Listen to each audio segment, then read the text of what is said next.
오늘 우리에게 주신 하나님의 말씀 역대상 4장 1절부터 43절까지 말씀입니다. 역대상 4장 1절부터 43절까지 말씀 이제 봉독하겠습니다. 하나님의 말씀 경청하십시오. 유다의 아들은 베레스와 헤스론과 갈미와 훌과 소발이다. 소발의 아들은 라야는 야핫을 낳고 야핫은 아후메와 라핫을 낳았는데 이들이 소라족이다. 에담의 아들은 이스라엘과 이스마와 입바스이며 그들의 누이는 하술렐본이이다. 그들의 아버지 분우엘과 후사의 아버지 에셀은 에브라다의 맏아들 훌의 아들인데 훌은 베들레헴의 아버지이다. 드고아의 아버지 아수울에게는 헬라와 나아라라는 두 아내가 있었다. 아수울과 나아라 사이에서는 아후삼과 헤벨과 데므니와 하하스다리가 태어났다. 이들이 나아라의 아들들이다. 아수울과 헬라 사이에서는 세렛과 이소할과 에드난 세 아들이 태어났다. 고스는 아눕과 소베바를 낳았으며 하룸의 아들 아하헬족을 낳았다. 야베스는 그의 가족들 중에서 가장 존경을 받았는데 그의 어머니는 고통을 겪으면서 낳은 아들이라고 하여 그의 이름을 야베스라고 불렀다. 야베스가 이스라엘 하나님께 나에게 복에 복을 더해 주시고 내 영토를 넓혀 주시고 주님의 손으로 나를 도우시어 불행을 막아 주시고 고통을 받지 않게 하여 주십시오 하고 간구하였더니 하나님께서 그가 구한 것을 이루어 주셨다. 수아의 형제 글룹이 무히를 낳았는데 그가 에스돈의 아버지이다. 에스돈은 베드라바와 바세아와 이르나아스의 아버지 드힌나를 낳았는데 이들이 레가 사람이다. 그나스의 아들은 온니엘과 스라야이며 온니엘의 아들은 하닷과 무오노데이다. 무오노데는 오브라를 낳았다. 스라야는 게하라심의 아버지 요압을 낳았는데 그는 기능공 마을의 창시자이다. 그곳에 사는 사람들은 모두 기능공이다. 여분네의 아들인 갈렙이 낳은 아들은 이루와 엘라와 나암이고 엘라의 아들은 그나스이다. 여할랄렐의 아들은 십과 시바와 디리아와 아사렐이다. 에스라의 아들은 예델과 메렛과 에벨과 얄론이다. 메렛의 한 아내가 미리암과 삼메와 이스드모아의 아버지 이스바를 낳았는데 이들은 메렛과 결혼한 바로의 딸 비디아의 아들이다. 또 유다 지파인 그의 아내는 그돌의 아버지 예렛과 소고의 아버지 헤벨과 사노의 아버지 여구디엘을 낳았다. 나암의 누이인 호디아의 아들은 가미족인 그일라의 아버지와 마아가족인 에스도모아이다. 시몬의 아들은 암논과 린나와 벤하난과 딜론이다. 이시의 아들은 소헷과 벤소벳이다.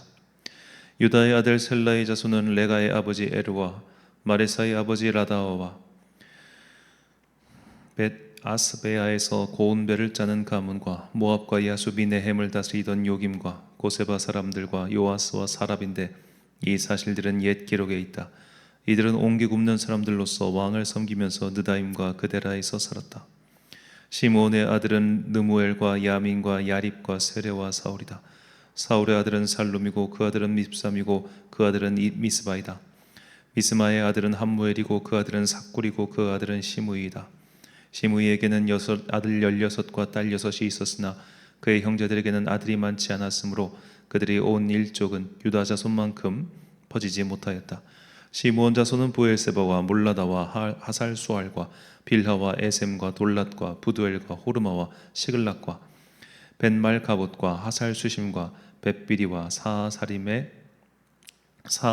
살았는데 이 성읍들은 다윗 왕 때까지 그들에게 딸려 있었다. 여기에 마을들이 딸려 있었는데 에담과 아린과 림몬과 도겐과 아산의 5성읍과 바알까지 이르는 여러 성읍의 주위에 마을들이 있었다. 이것이 그들의 거주지로서 모두 족보에 기록되었다.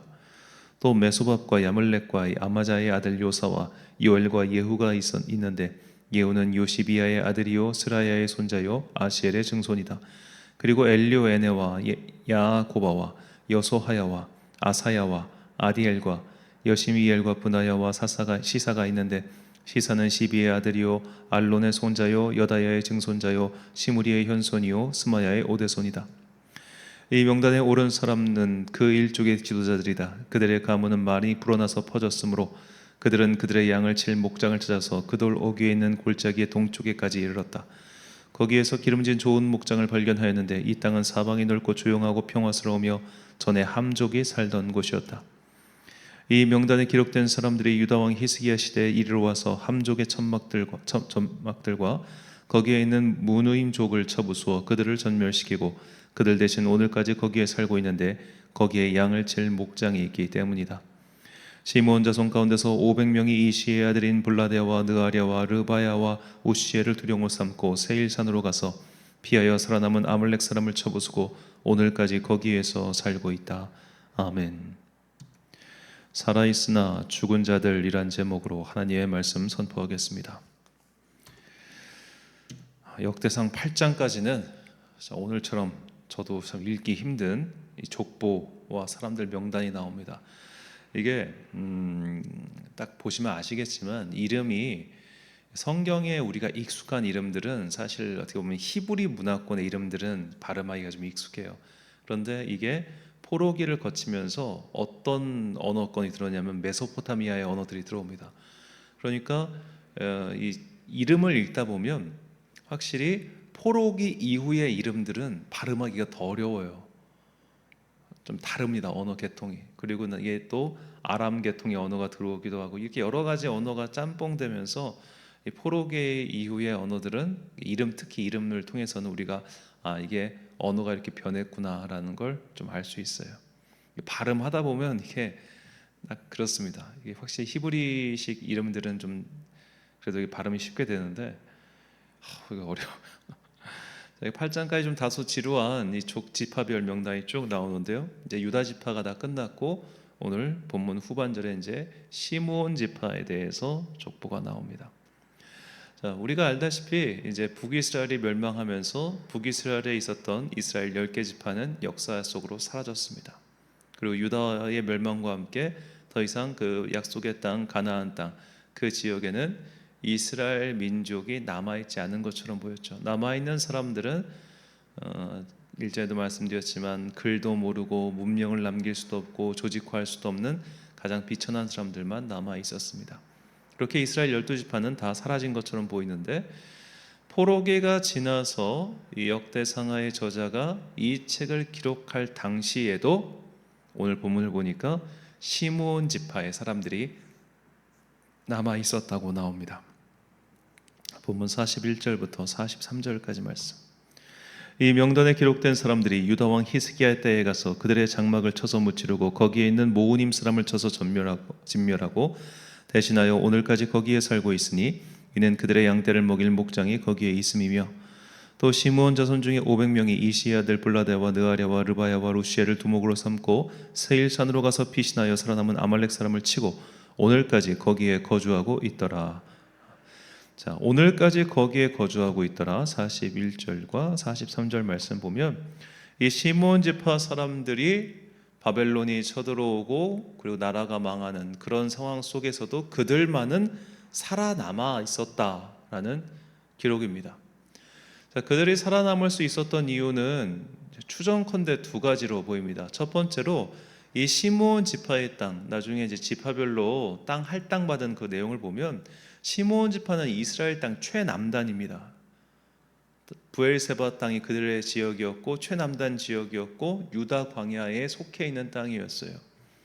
그러니까 척박했단 말이에요. 농사를 짓기엔 적합하지 않았고 그래서 그들은 그 땅을 할당받은 이후에 아마 유목민족화 되었을 가능성이 매우 높습니다. 그러니까 이 여호수아 정복기를 보면 요단 동쪽 땅을 먼저 르우벤 지파, 므낫세 반 지파 이런 지파들이 차지하잖아요. 동쪽.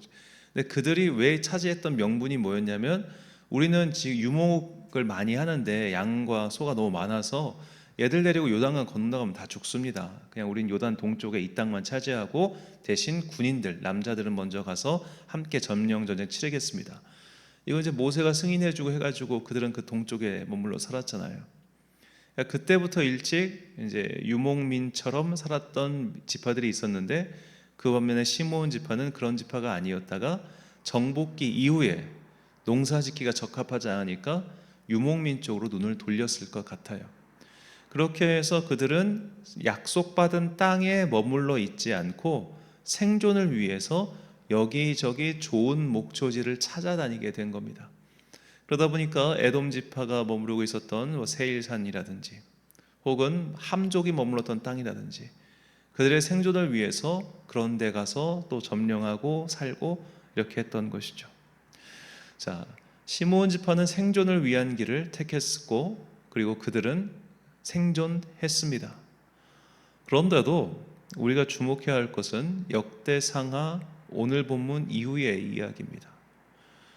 자, 기록으로 봤을 때 정확히 역대하 이후에 시므온 지파는 성경에서 등장하지 않습니다.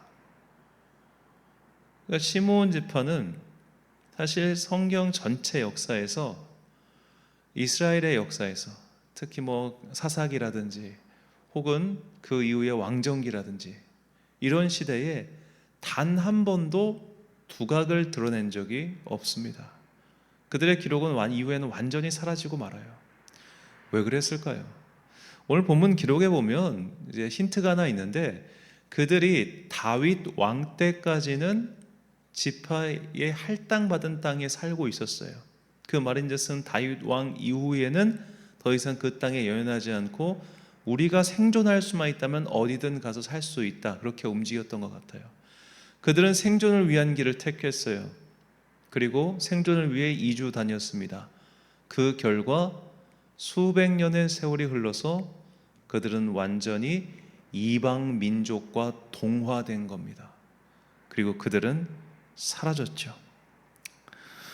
자, 인류의 역사를 이 교류와 발전이라는 관점에서 보면 다른 부족, 타 문명과 적극적으로 교류를 하면 할수록 더 많은 부가 생기고 문화와 기술이 발전합니다. 이건 분명한 사실입니다. 그래서 다른 세계의 문명, 다른 사람들의 문화를 적극적으로 수용하는 유연한 그룹일수록 생존 활동에 유리하죠. 그리고 그들이 시대의 주역이 되는 경우가 정말 많습니다. 그런데 반면에 이렇게 적극적으로 변화를 모색하고 생존을 위해서 더 나은 길을 택했던 그런 족속, 그런 나라, 그런 공동체는 신기하게도 당대에는 되게 빨리 무언가가 잘 되는데 세월이 지나면 금세 그들의 이름이 사라지는 걸 볼 수 있습니다. 그러니까 이 발전 속도에 비례해서 바로 그들의 정체성이 사라지는 거죠. 어느 문명이나 이런 문명의 교류가 있을 때 갈등이 있었습니다. 그래서 교류에서 발전하지 않으면 도태되어 상대방에게 먹히는 일이 흔했죠. 하지만 설령 도태될 지언정 우리는 우리의 정체성을 지켜야겠다라는 민족들도 있었습니다. 그런 민족들 가운데는 신기하게도 지금까지도 생존하고 있는 사람들도 있지요. 시므온 지파는 생존을 위해 이방 민족과 함께했고 그 결과 그들과 함께 사라졌습니다. 그들은 이 역대 저자가 이 기록을 쓸 당시까지는 생존하고 있었을지도 모릅니다. 하지만 이후 그들은 사라집니다. 이게 참 오묘해요. 어느 조직이든 정체성을 지키기 위해서 고분분투하면 굉장히 지루해 보이고 구닥다리처럼 보이고 쓸모없어 보이는데 오히려 길게 갑니다. 반면에 적극적으로 변화를 추구하고 시대에 발맞추어 생존을 위해 노력하면 오래 갈 것 같은데 오히려 빨리 소멸돼요. 저는 개신교의 강점이자 약점이 바로 여기에 있다고 생각합니다. 개신교회는 기독교 세계 종파 중 정교회나 카톨릭과는 비교도 할 수 없을 만큼 시류에, 유행에 민감합니다. 이것은 교회의 구조적인 한계 때문이기도 하죠. 개신교회는 비유하면 자영업자입니다. 정교회나 가톨릭은 이제 뭐라고 해야 될까요? 그냥 프랜차이즈라고 해야 되나? 아니면 거대 대기업이죠. 그쪽은 대기업. 그러니까 자영업자이기 때문에 항상 이 시류를 생각하고 이 시대가 무엇을 원하는지를 민감하게 따라갈 수밖에 없는 거예요. 그래야만 사람들이 지루해하지 않으니까, 그래야만 사람들이 구닥다리라고 생각하지 않으니까. 이런 유행에 떨어지는 순간 사람들이 다른 곳으로 이주할까봐 자꾸만 그런 유행을 추구하는 결과가 있습니다. 그렇게 열심히 시류를 쫓고 유행을 쫓고 트렌드를 쫓은 결과 한국교회 현실이 어떻습니까? 개신교의 현실이 어떤가요? 정체성을 지키기 위해 열심을 낸 게 아니라 단지 생존을 위해 유행을 따르기 시작하면 어떤 조직이든 소멸을 맞게 됩니다. 이런 경우 살았어도 마침내 죽을 처지가 되는 것이죠. 시므온 지파는 그들의 약속의 민족 이스라엘이라는 정체성보다는 생존하는 게 우선이었습니다. 그래서 당장은 위기를 모면했을지 모르겠지만 후대에는 아예 다른 민족 그렇게 사라졌죠. 주님께서는 시므온 지파와 같은 소멸의 위기를 맞은 4대 교회에게 다음과 같이 경고하셨습니다. 요한계시록 3장 1절과 3절 말씀. 4대 교회에게 편지하라. 하나님의 7영과 7뼈를 가지신 이가 이르시되 내가 내 행위를 아노니 내가 살았다 하는 이름은 가졌으나 죽은 자로다. 그러므로 내가 어떻게 받았으며 어떻게 들었는지 생각하고 지켜 회개하라. 만일 일깨지 아니하면 내가 도둑같이 이르리니 어느 때에 내가 이르는지 내가 알지 못하리라. 아멘. 자, 사대 교회가 살아있지만 죽은 자가 될 것이라 경고를 받은 이유는 믿음의 근본을 잊어버렸기 때문입니다. 내가 어떻게 예수님을 믿게 되었는지, 내가 복음을 어떻게 받아들이게 되었는지 그 정체성을 잃어버렸기 때문에 그들은 지금은 살아있지만 결국 죽을 것이다 라고 그런 경고를 받은 것이죠.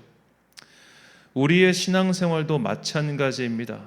우리가 이 세상에서 더 잘 살기 위해, 더 오래 살기 위해 그런 목적으로 성도의 바른 정체성을 잃어버리고 생존을 목적으로 신앙생활을 하면 우리도 살아있으나 죽은 자가 되는 겁니다.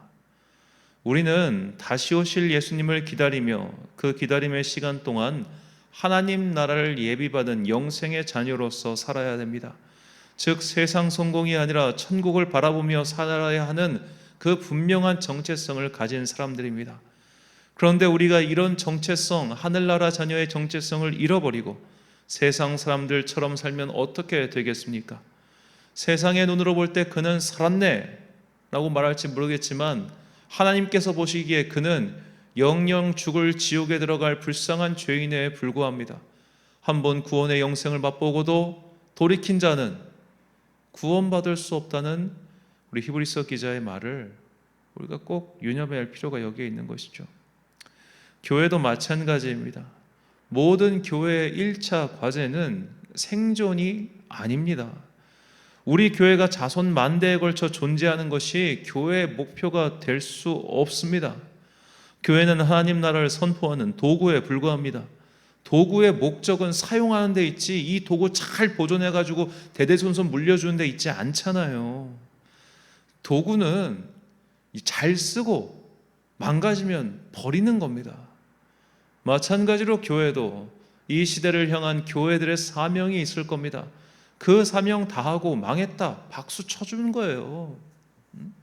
우리는 되게 잘못된 생각을 갖고 있는데 유럽에 이렇게 관광 가보면 교회가 나이트 클럽으로 바뀌어 있고 교회 건물들이 나이트 클럽 바뀌어 있고 도서관으로 바뀌어 있고 식당으로 바뀌어 있고 그게 제일 먼저 진행된 게 네덜란드인데 그런 거 되게 가슴 아파하잖아요. 요새는 이제 막 경매로 엄청나게 나옵니다. 유럽에 있는 교회들이. 그게 가슴 아픈 일인가요? 쓰임새가 다한 겁니다. 하나님께서 충분히 사용하셨고 그 쓰임새가 끝나서 이제 사라지는 것에 불과해요. 왜 우리는 도구가 사라지는 것을 아까워합니까? 볼펜 다 쓰고 볼펜 버리는 게 아까웠습니까? 아닌 것처럼 우리가 교회가 하나님의 도구라는 명확한 의식이 있다면 이 도구가 사라지는 것 또한 가슴 아파할 일은 아니라는 거예요. 성도와 성도의 공동체가 이 땅에서의 성공과 번영을 목표로 삼으면 그 정체성은 망가집니다. 그는 세상 사람으로서는 살아있을지 모르나 성도로서는 이미 죽은 자가 된 것이죠. 반대로 성도의 정체성을 지키기 위해 그리고 교회의 목표를 달성하기 위해 소멸도 두려워하지 않는 자들은 설령 이 땅에서 죽음을 맞았을지언정 하나님께서 주시는 부활의 면류관을 얻게 될 것입니다. 그래서 예수님께서는 우리가 끝까지 하나님의 자녀로서의 이 정체성을 잃지 않기 위하여 다음과 같이 말씀하셨습니다. 이 주님의 약속 요한복음 11장 25절과 26절 말씀입니다. 예수께서 이르시되 나는 부활이요 생명이니 나를 믿는 자는 죽어도 살겠고 무릇 살아서 나를 믿는 자는 영원히 죽지 아니하리니 이것을 내가 믿느냐. 아멘. 사랑하는 천안 광성교회 성도 여러분, 그리고 이 새벽을 함께 깨우고 계신 귀한 주님의 자녀 여러분, 생존을 위해 열심히 하면 오래 살 것 같지만 결국 더 빨리 죽는다는 이 진리의 역사를 잊지 마십시오. 하지만 하나님의 자녀로서의 정체성을 지키기 위해 죽음도 불사하면 그는 설령 이 땅에서 죽을지언정 저 하늘에서 부활하여 주님의 흰 옷을 선물 받고 주님과 함께 기쁨의 잔치에 참여하게 될 것입니다. 많은 이들이 변화와 생존을 모색할 때 우리는 오히려 정체성을 지키기 위해, 성도의 본령을 지키기 위해 더욱 최선을 다해야 합니다. 우리의 목표는 생존이 아니라 부활이라는 것을 잊지 마시고, 때로는 고루하고 때로는 지겨워 보이더라도 지금 우리를 여기로 인도한 믿음의 전통과 유산, 그리고 성도의 정체성을 끝까지 지켜나가는 여러분과 제가 되시길 예수님의 이름으로 축원합니다. 기도하겠습니다. 사랑과 은혜가 충만하신 아버지 하나님, 정체성을 잃어버리고 생존을 위해 달려갔던 자들은 신기하게도 당대에는 살아있었지만 결국 소멸의 길을 걷고 말았습니다. 아니, 더 빨리 소멸하였습니다. 그러나 죽음도 불사하고 각자의 정체성을 지키기 위해서 싸웠던 사람들은 수백 년의 세월이 흘러도 그들은 살아남았습니다. 이 생존과 번역의 교차하는 역설 속에서 하나님께서 우리에게 주시고자 하는 뜻을 깨닫게 하여 주옵소서. 살고자 하는 자는 결국 죽을 수밖에 없으며, 그러나 죽더라도 이 정체성을 지키고 하나님의 말씀을 지키고 하나님의 뜻을 따르겠다고 다짐한 자녀들은 살아남았다는 것을 잊지 않게 하여 주옵소서. 이제는 우리가 이 세상 나라 사람으로서 살아남기를 기도하는 것이 아니라 하나님 나라의 자녀로서 부활을 바라보며 이 정체성 끝까지 지킬 수 있도록 힘을 구하는 우리 모두 주의 자녀들에게 은혜와 지혜와 평강을 내려 주옵소서. 한 주간의 중간인 수요일입니다. 오늘도 교회 함께 모여 주님의 말씀을 배우고 이 시대를 향한 주님의 뜻을 깨닫고자 하오니 우리 모든 성도들에게 지혜와 은총 내려 주옵소서. 오늘 하루도 참 좋으신 우리 주님의 은총과 평강이 모든 성도들과 함께 하시길 간절히 소망하오며 이 모든 말씀 우리 구주 예수 그리스도의 이름으로 기도드립니다. 아멘. 오늘의 기도 제목입니다. 이 지상나라에서 번영과 생존을 추구하기보다 저 하늘나라에서의 부활과 영생을 목표로 삼을 수 있도록 구원의 확신을 달라고 기도하십시오. 오늘 주신 기도의 제목 가지고 기도와 묵상에 힘쓰는 하루 되시길 바랍니다. 기도하겠습니다.